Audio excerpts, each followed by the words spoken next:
नमस्कार. काल एक अत्यंत दुर्दैवी घटना घडली, ती म्हणजे आमची भगिनी मोनाली सुशांत भिसे, तिचे पती माझे स्वीय सहाय्यक म्हणून काम करतात.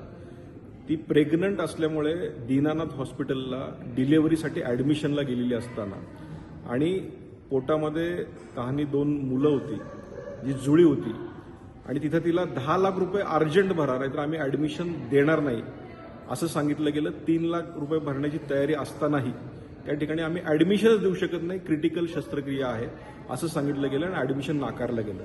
त्यानंतर मंत्रालयातनं फोन गेल्यानंतरही तिथल्या ॲडमिनिस्ट्रेशननी ते झुकारून त्यांना ॲडमिशन दिलं नाही आणि त्या धावपळीत दुसऱ्या हॉस्पिटलमध्ये जावं लागलं.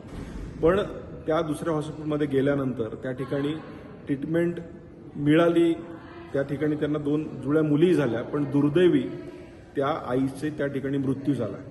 मला हे सांगायचं की दीनानाथ हॉस्पिटल हे खऱ्या अर्थानं गरिबांसाठी आणि ट्रस्ट म्हणून चालवलं जातं, पण अशा प्रकारचा अत्यंत गंभीर गुन्हा ह्या हॉस्पिटलने केलेला आहे आणि अशा अनेक तक्रारी ह्या आलेल्या आहेत आणि हे जर माझ्या स्वतःच्या PA बरोबर होत असेल तर अत्यंत दुर्दैवी घटना आहे.